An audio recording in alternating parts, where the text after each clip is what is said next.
নমস্কার, আমি একজন লক্ষ্মীর ভাণ্ডারের আমি একজন সাধারণ মহিলা।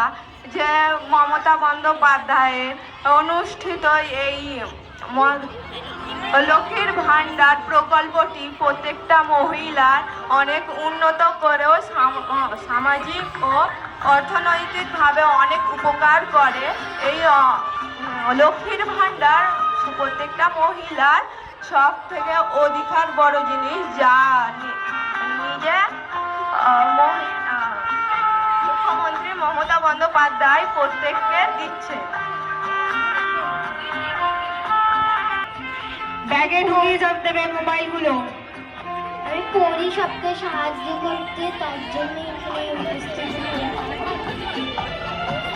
এরপর আমি কাপড় মেলা সেজেছি। কাপড় দিয়ে বলো, তুমি কি কিছু বলতে চাও?